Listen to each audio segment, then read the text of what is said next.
Good afternoon, everyone. My name is Josh. I work over the Octavia Fallon Public Library. I'm here at the Courthouse Square in Gallup, New Mexico, getting ready to show you all of our photos for the photo exhibition that we're hosting in honor of the 98th Inter-Tribal Indian Ceremonial. We are having photos from the past 97 years. So if you come and stop by our little tent area, you'll be able to see all of the past 97 years. We have very interesting photos from dancing to the actual hosting of the event, publicity, and more. We are also going to be having a Silversmith demonstration here in a bit. You can see that we have very lovely black and white historical photos, and we also do have sepia and colored photographs as well. So if you are interested, we are at the Gallup Arts Market in the Courthouse Square here in Gallup, New Mexico. That's right. Check out all of our beautiful black and white historical photos. Some of our photos date back to the 1920s when the Inter-Tribal Indian Ceremonial first started. Hi, how you guys doing this evening? Hi. My name is Wesley Whitman. I travel all over the country. We'll get back to the photo exhibit here in a bit, but right now we are starting our Silversmith demonstration. All the awards that I got. As you can see, I got honorable mention, first place at the state fair. These two are actually first place. The people buy the pieces, and then they have to take the ribbon. And they just give us this as for us. It says people, artists with duplicates. And then this is second place. I have a bunch of these. They're just like all the envelopes at home. I don't display them when I go traveling. I just tell people I win awards all over the country. Our artwork, I remember way back from like 60, I think the earliest I can remember is like maybe 68, 69 at the earliest. And I always watch my mom and dad work on jewelry in a hogan, probably about as big as a tent. And there was my mom and dad and 9 kids. So you can see like how much space we have. And all I do is watch my mom and dad work all the time. And then once we grew up and moved to a bigger house in '73, I started helping out more and more. And what I used to do is something like this is the one my dad made. And I used to set all the stones like this. They're all nice and even. This one too. This one's actually made from the 70s. This one was made, there's a whole set. Even one of my sisters, I know they have it. There's a bracelet, too. There's a bow tie, I think a squash blossom, and earring. There's like a whole set. That's when my dad made it. And this one was made just not too long ago. I would say probably in maybe 2010. These here, I call them my rug bracelets because they go all the way from the end. They got a little tassel right here at the end, and they go all the way around from end to end. This is stamped all by hand, the whole thing. It takes me like 2 days just to do one. So I started this one yesterday, and I barely got done earlier this afternoon. And I started the other one as a show as a demonstration of how I do it. You might want to just move the table and move it in. Some of the other things that I work on was I made like little balloons. This one's a necklace. This one's an earring. Then I do little potteries. Like this. This one's a wedding vase. This one's a teapot. This one's a coffee pot. And this was a tea kettle. There's also other ones you can see there. There's a base.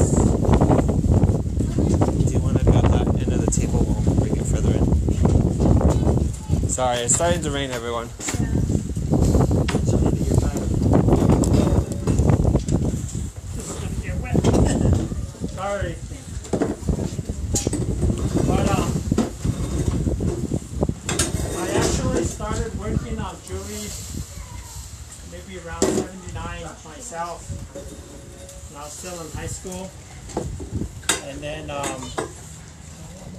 No, use it. That way they can hear you out there. so anyway, I finished high school and then I went to college for a little while. I ended up going to the military from 84 to 90.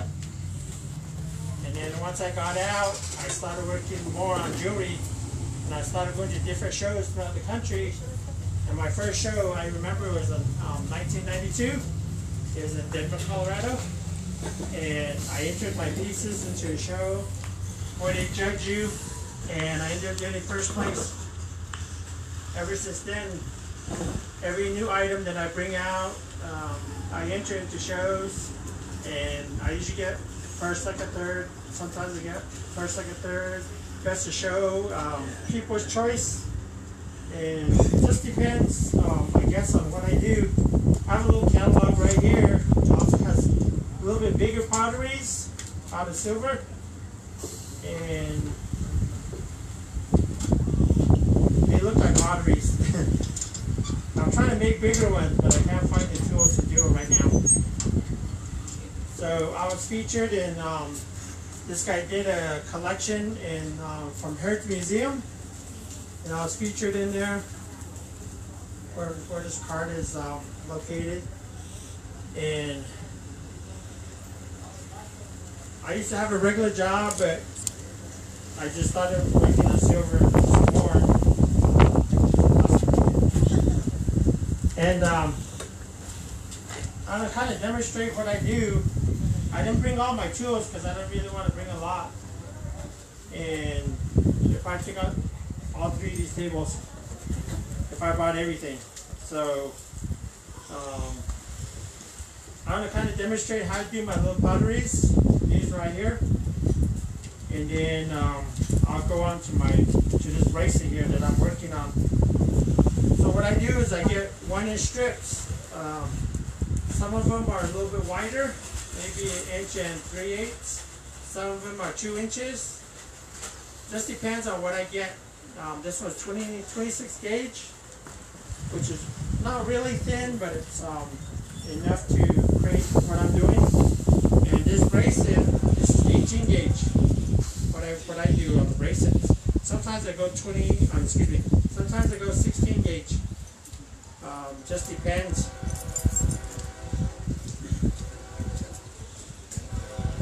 So this one here, as you can see, it has our initials and sterling silver, because they just started letting us know that we have to stamp everything that's sterling silver.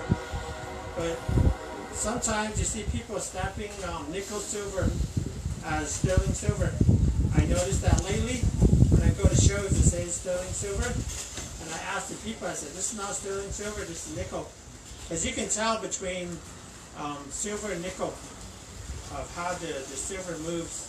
If you bend it and then you let it go, it'll actually go like, it'll be hard to bend on nickel. And silver, if you bend it, it's like, it'll just bend like real easily. And so, let me show you guys, this is how I make my 1-inch circles for my little pots. I go 1 inch all the way, and then all I do is stamp designs on it, whatever designs I think about. And all these stamp designs that I have right here are actually all handmade. Some of them we buy from the stores. There's a guy right up here on see the Hills Plaza. He opened a store and have nothing but stamps in there. And he asks people to bring in your stamp, so he'll pay you to duplicate it. But we're like, no, we're not going to do that. Yeah, my dad made all my stamps. There's only a few. There's probably like maybe 12 right here. I have maybe like 200 different ones. Some long, some short. Just depends on what we're making. Back in the day, my dad and my mom, they just used to put 100 pounds squash blossom and raisins. That's all they used to work on all the time. So there's this guy I know in Albuquerque. I don't think he had a shop here anymore, but he showed me squash blossom that my dad made. And I said, hey, I recognize that. He goes, how do you recognize it? I said all the stones on that one. So anyway, I'm going to kind of demonstrate this. So what I do is I get my anvil, and this one has initials on it. Let's get my initials. And I hit it real slow. This one's sharp, it's brand new, so I can't hit it that hard. If I do, it's just going to go through. And this one's a sterling. Same thing.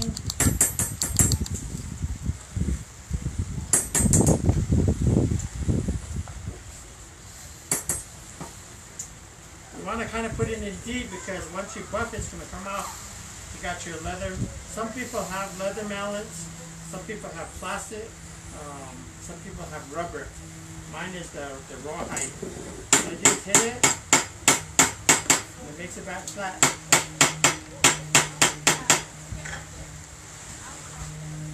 So if I cut this out without flattening it back out, when I use my steel bowls like this, the reason why we use the steel ones is, like I said, the silver is soft. So you put it in here and you hit it, and they'll stay that shape that you hit it. So this one I use for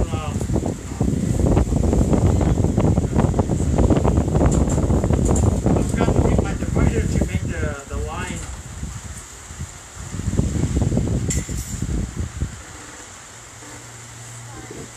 I also have to guess. I can guess. I get my staff design.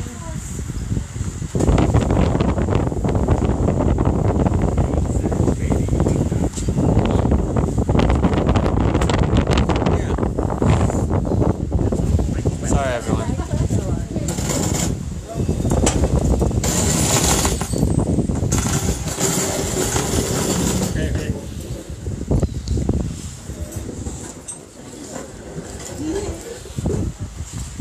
Sorry.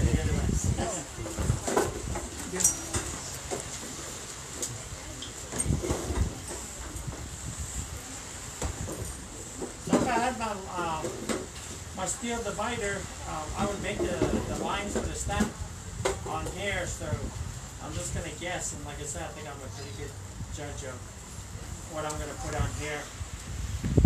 So if you can see this, there's little circles in between here where the dots are. That's to cut out the holes. As you can see, there's a hole in here. I made to make my little caps. Here. So what I do is I get my stamp. Just watch how far I put it. And I just hit it. And it puts the design on it.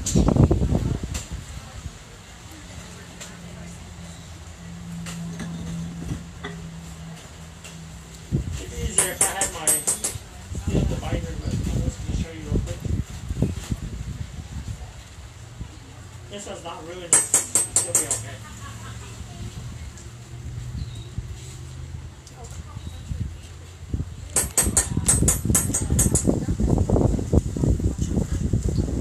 They just trying to get it back flat.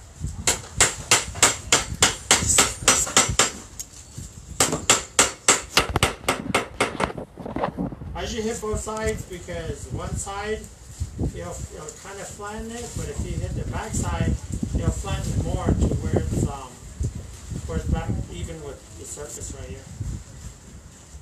And then I usually pick a smaller design. I have different ones. I have seashells, I have triangles, I have diamonds.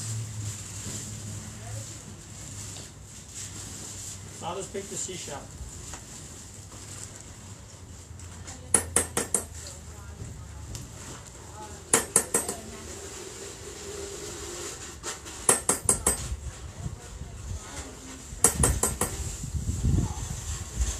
Blowing away again.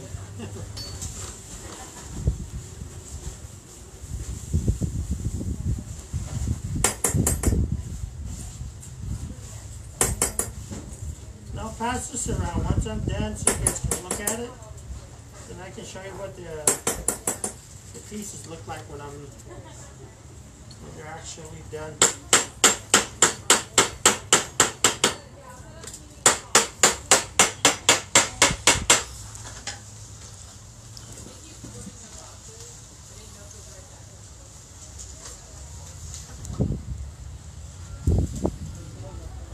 This one's not deep enough, so I gotta go back.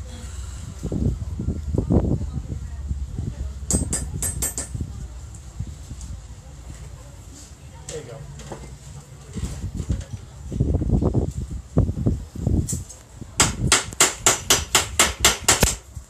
So like I was telling one of the ladies that was sitting right here, this one has 6 circles on there.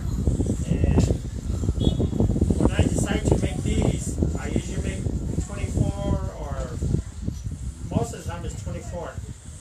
And so this one would make like 4 the wedding base, 2 the water base, like that all the way. So this would be 6, 1 of 6. So once I do that, and then I can cut them out.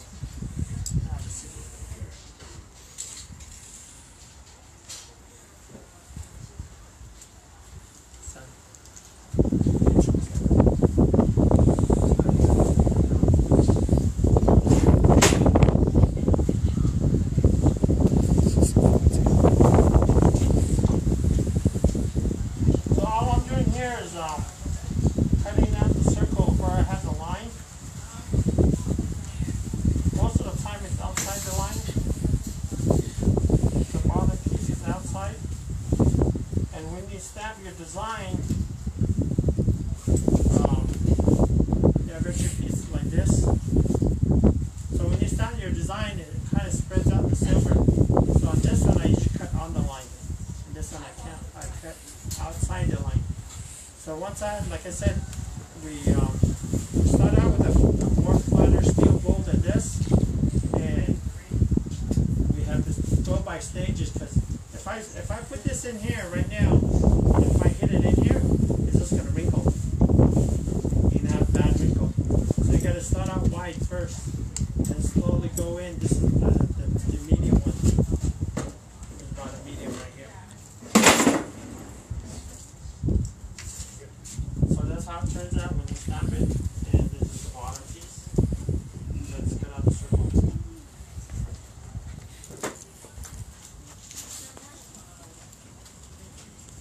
Like I said, I usually have the steel divider so I can see where I'm stamping the design.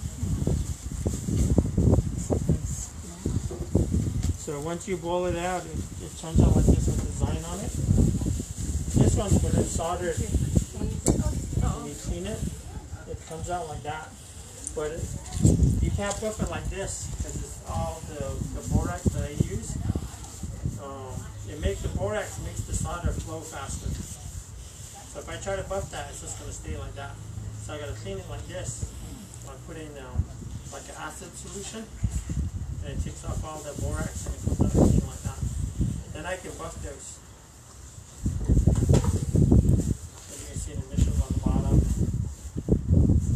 Each design is all different. So this one has like wiggle lines on it, the circles, and this one's the arch.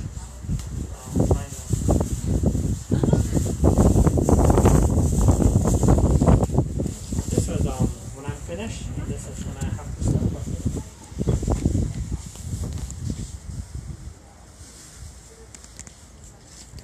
Then once I finish, they turn out nice and shiny like this. And these are for sale. I have 24 of them.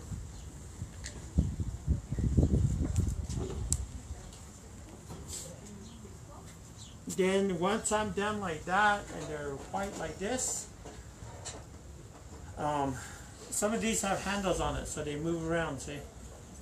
They move around. Some of them have lids on it. Like this little lid I showed you guys earlier. But they'll fit on here.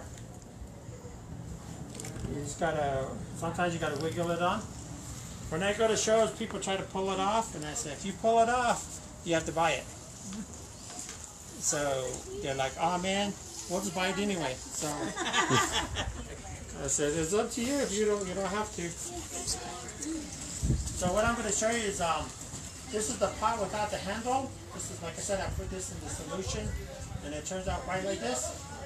This one's already shiny like that. We usually use half round wire because the round wire is too big to put in these loops, and it won't come out good.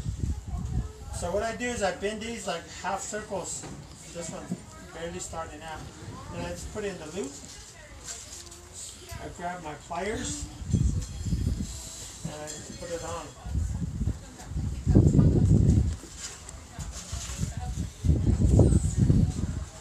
Put the other side. It's going to go in the loop. Then you just got to make it round. This is before I buff it, because that way I have something to hold on to when I buff.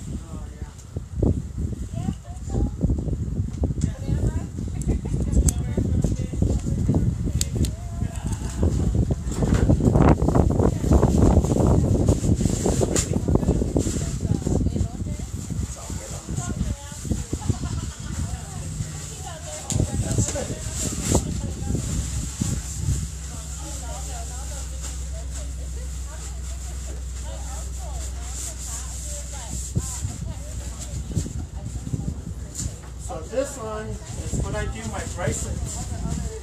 This one here. I usually make them as a set. I don't know how I got one, but I got one. So when I'm going to snap it, it starts out like this. I make all the lines. And then I snap the lines. I have straight edge tools. One's a narrow one and one's wider. I usually use the wide one on the end. That way it'll make everything back straight. Right now this don't look like it's straight, but if once you file it, this can actually be straight because I made this line back straight. So I'm going to show you guys how I stamp these lines. I use my owl and a ruler, a steel ruler, to mark every single line on here. All the way. So that's how it's going to turn out. But I'm not going to finish the whole thing. Hope I can see.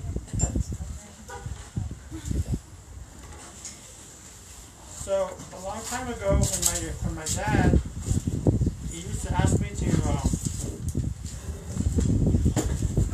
hold his silver. And I found out better to use a tape.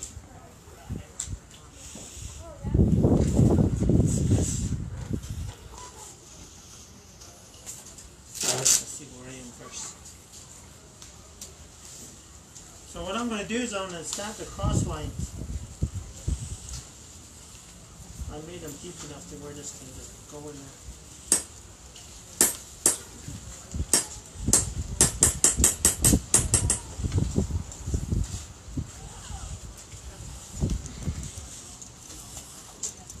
Be able to see the other one. One time I did this. I stamped all the lines at the very end. Somehow I got a double line on one side. And I was like, how should I fix it? I said, you know what? I'll put a double line on the other side. So I did the double line on the other side. It actually came out really good.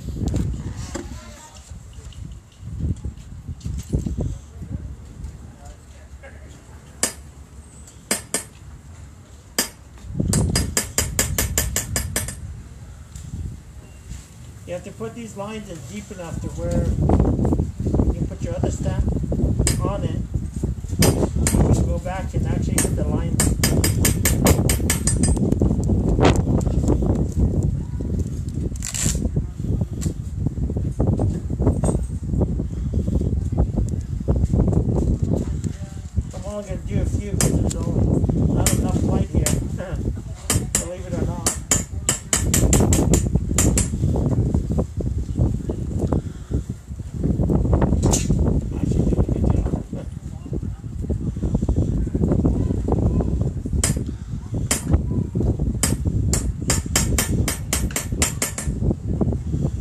what this one does, it's a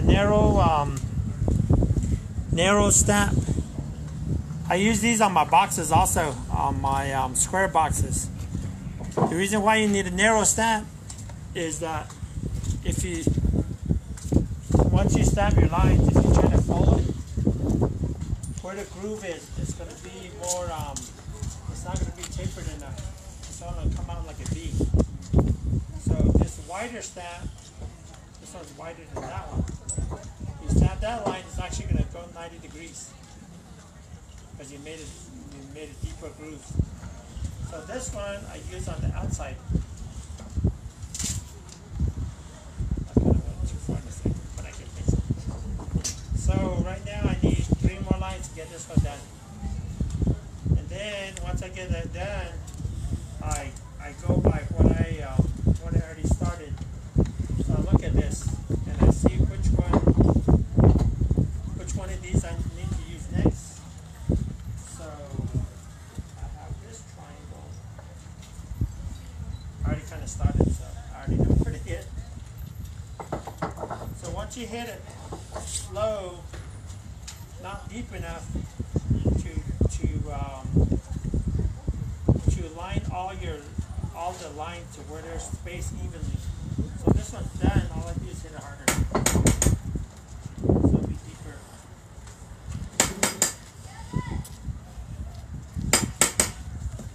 And since you're using a thicker silver, you can hit as hard as you want. It'll really put the design in the piece. So if you look at these top 3, they're deeper than the other 3.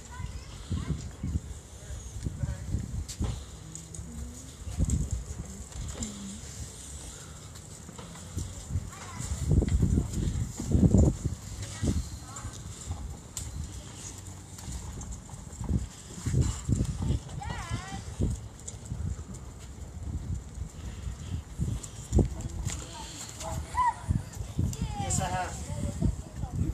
In 40, maybe 49 years now.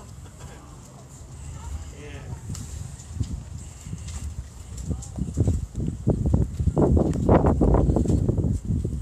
One time I did balloons for the balloon tester for Albuquerque.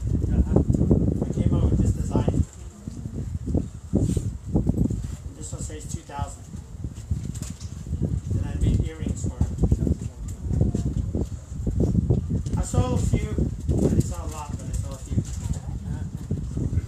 It would be good if I sold out, but I didn't.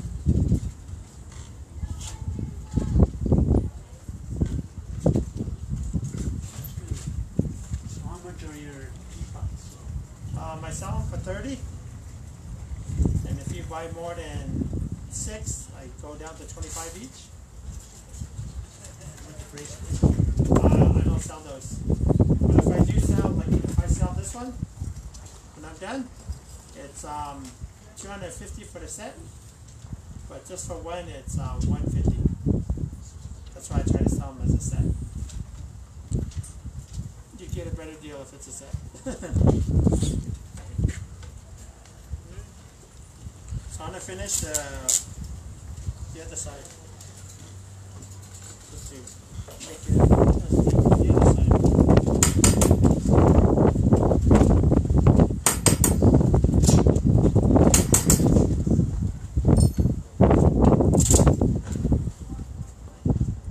So they get bent like this as you put a deeper design. So you just have to hit it.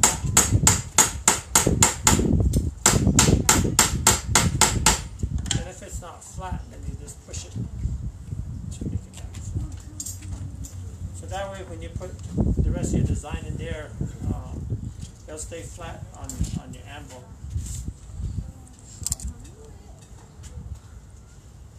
Then I have dots here.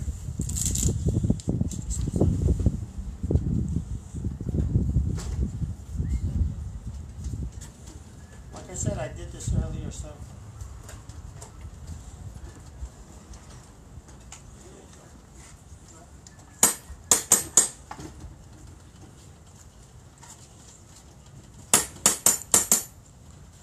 So every time I put in each design, those lines that I snapped in, I have to go back and hit the lines because they actually move.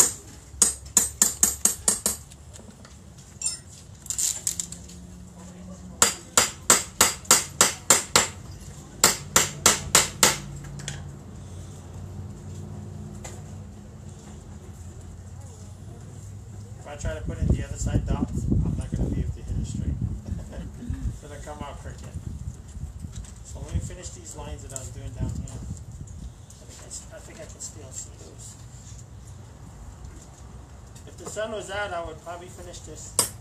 Thank you.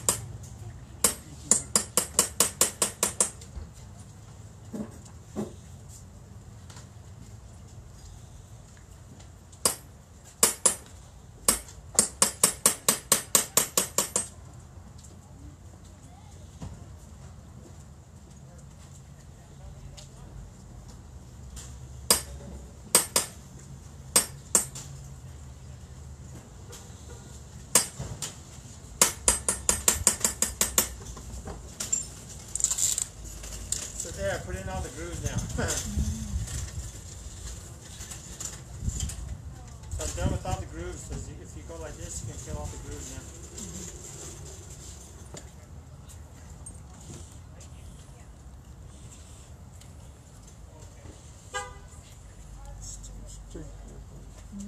That's a catalog of your work? Some of it, yes. And this was the one that they did from Heritage Museum. I'm featured on page.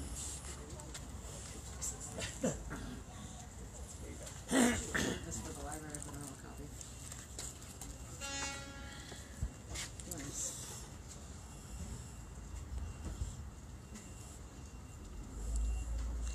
Yeah, so when I'm done on that one, it's going to look like this one. So the more stamp designs you put on a piece, it stretches out the silver. So if you can see, this one's actually I started 6 inches. If I compare it, it moved this much, over a quarter of an inch. So if you want somebody to say they want a size 6 bracelet, that means they want 6 inches. Now, the length. So if they wanted a 6 inches, then I have to cut this back a little bit. Or else it's going to be too loose. Do you always start with 6 inches for your bracelets, or? No, there's different ones. There's if they want like 5.5, I have to cut this 5.5. And then once I put the designs, I have to cut it back to 5.5, or a little over 5.5. Do you cut it with heat, or? No, with scissors. I just measure it with my ruler. With my ruler. Say like, let's say they want 6 inches, and I cut off that much.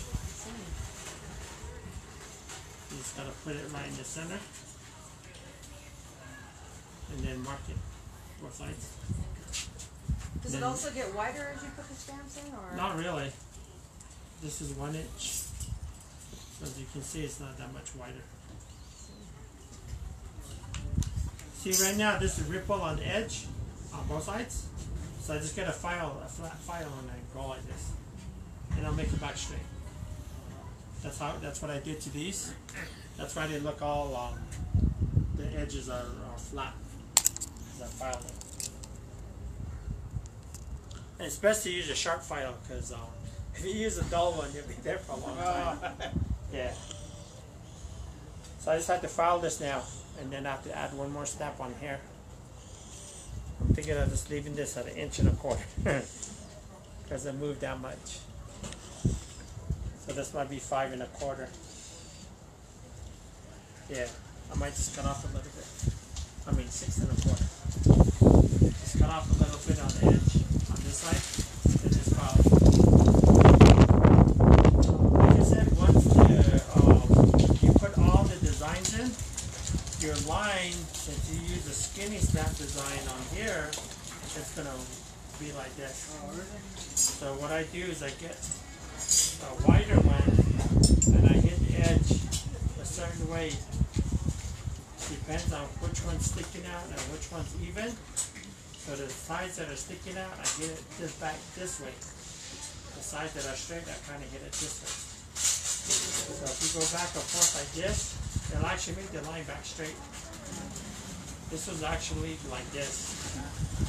And I hit it to where it's back straight now. Because I used this one.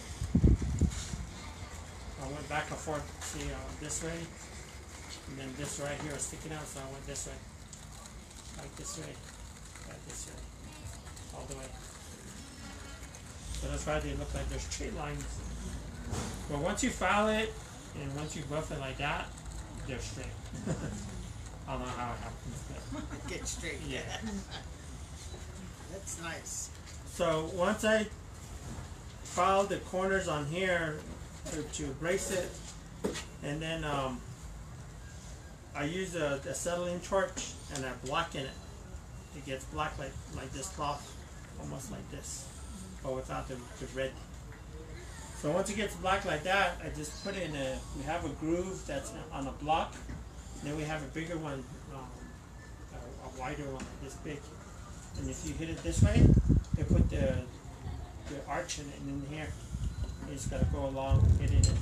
And they, like I said, it'll come out like this, like a little arch in it. If you want the edge more beveled in, you just use something like this and you put it in there, and you hit along the edge. You have a smaller melon, you hit along the edge, and it makes it more come down a little bit more. Right there, right on this line. So all these lines on my finished one, all these lines were crooked. But if you look at it, they're all straight. So yeah. So yeah, that's what I work on my bracelets. I used to do like the concho style pins. They're like this big, with turquoise. I did some of those. I know how to do concho bell. The one I don't really know how to do is a squash plaza. I want to do one. So people, or I don't really like. Well, before when I used to go to shows around the country, I used to have a lot of finished jewelry, bracelets, rings, necklaces, earrings. I had like a whole table full, and so just what people order now is what I make. Because if I try to sell like something like this, let's say I make 10 of these, and I try to sell at Gallup, they're probably only want like maybe like $15 or $20 a piece, because they're wholesaling, and that ain't much. But if I take this and if I go sell this at an art show, I can sell this for $300 for 5 stones, because these are real stones. They're actual turquoise. They're not block. You see a lot of people using block stones, which are man-made. Most of them are plastic. And if you look at it, let's say I look at this stone and I see this dark part. If I see exactly the same place on this one, this one, this one, I know it's block stones, because they're exactly the same. In nature, the stones aren't exactly the same. As you can see, all these are different. So all these are natural stones. This one, I think it's Kingman. I'm not sure what this one is. But this one is what they call Persian stones. Like I said, these are from way back in the 70s. These were what people look for. They're really expensive, old type of stones.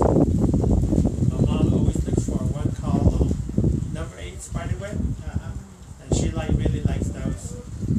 There's a store in Albuquerque that a guy, he was selling a lot of stones, and he wanted to retire, so he just I don't know what he did with all the stones. I wanted to buy some, but I never did. So that's my demonstration, the technique that I use, and what I make. Like I said, I left these unfinished to show you. Like I said, when I solder everything together, they come out like this. Now when I put it in we have a place that we go that, I don't know, it's white like this, and we just pick it. So when we take it home, we boil it, then we put the silver in it, and it comes out white. I don't know what it is. How do you correct your mistakes on those? If you make a mistake, you set that aside and start done. Let's say if I double snap, like let's say I double snap it, when I finish it, that's where I put the spout. Okay. So it covers it. There's one that I forgot what I was making. I actually double snapped it. But this, if I double snap this, I just like, I double snapped it. See who can find it. Yeah. Nobody won't notice. Yeah. Only you. Only I would notice. So, yeah, sometimes if I double snap things, like especially my pots, I just put, that's where I put the snap, the spouts on these. And if you find it, good luck. Because only I know. Yeah. That is nice. Yeah. Thank you. Like I said, I make bigger ones with the 4 stones in it. 4 turquoise stones. Sometimes I put all coral. I think there's one in here that has all coral. Yeah. See, that's all coral. And this one is all turquoise. Sometimes I mix them, turquoise and coral. Just to make one of these, just to do the stamp design, just for, like if I just make one, it'll take me like, just to stamp it, it'll take me like all day. Because each dot, each star that's in here, it's individually, I don't have a stamp that big enough to just say, okay, I'll put this in there and stamp it. I have to actually use one stamp, one at a time to hit it. So this, I counted it one time, and there's 16 stars on here, and there's 10 of these little dots that are on here. And then everybody thinks that I have, where I make my top groove and my medium groove, everybody thinks I already have one circle like this, and I just put on there and I hit it. I actually have, it's like a half moon, and I just put on there and I tap it all the way around. Once I hit it, I do all 4 sides, and then I go in between another 4, and once I get the line set in there, then I tap it really slow as I move the snap design, the groove. I just tap it and move it all the way around, and it makes a circle. But these, where the stone is, yeah, I have a whole circle for that one. So I have to hit it right in the middle. Sometimes I hit it off, and man, it's like, that one's messed up, and I just cut it with scrap. Because there's no way to fix it.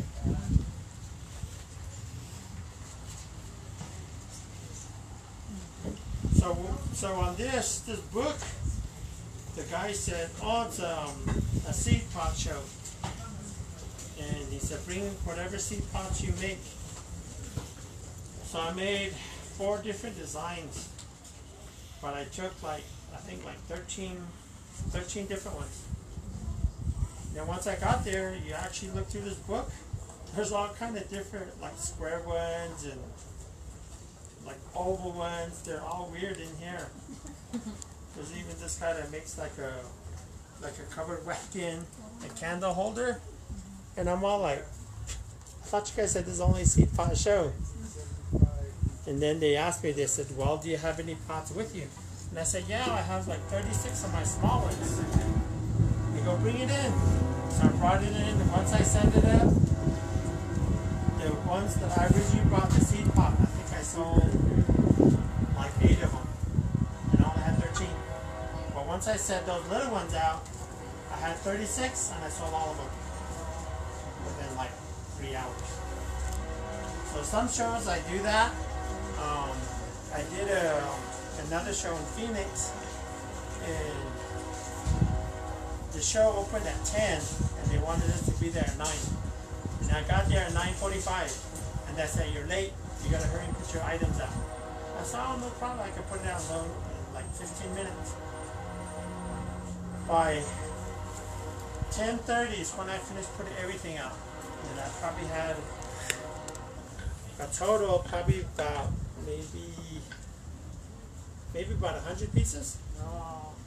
By 10:30, I had a long line. By 11, I sold out. I was like, oh man, what am I supposed to do? That same day that I set up, and they said, are you done selling? I said, yeah. Oh, you can go home now. And the show was for 3 days. Wow. Sometimes it happens, so just the pans of gas. Yeah, I used to go all over the country. California, from California to almost New York, then from Texas all the way up to North Dakota. So basically covering the whole 48 states. Travel a lot. Yeah, my old car almost went 800,000 miles. Oh, really? Before it finally went out on me now. It's completely out. Can't fix it. Thank you. Thank you. Thank you. You guys have a good evening. All right. Thank you for brother. staying. That was nice. Yeah. Yeah, good work. Thanks. Nice work. Yeah. Do you have a card with you? Yeah, I can have That's going to be the end of our Silversmith demonstration. Let's go ahead and head back to our photo exhibits.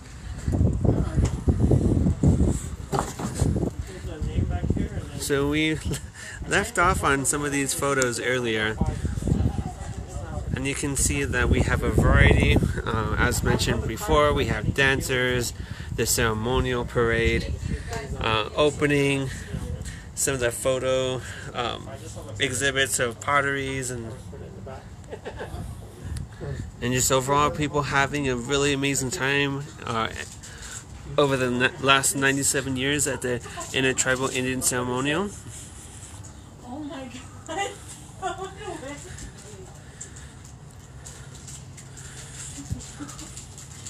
just M&M's in here. Yeah. And it says Indiana Jones. This one is actually my favorite photo out of all of them, because President Eisenhower visited Inter-Tribal Indian Ceremonial back in the 50s. You can see him during the photo op with the locals. Really amazing historical moment for Gallup. I'm pretty sure more officials have traveled to Gallup over the past 97 years.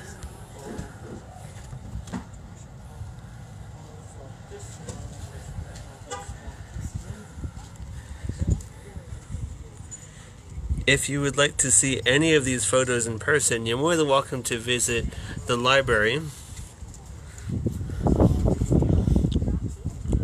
What a bummer. My sister's got. We should have scheduled you at 2 or 3, you know? Before the storm came. Dang it. That's got oil in it. Okay. Yeah. You can hear it. Listen. I can hear it scraping now. Yeah. So this is going to be the end of the video. I hope you enjoyed it. Be sure to check out the rest of the ceremonial over the next 24 hours. If you have any questions, you're more than welcome to contact us at 505-863-1291. Thank you very much, and y'all have a good rest of your afternoon.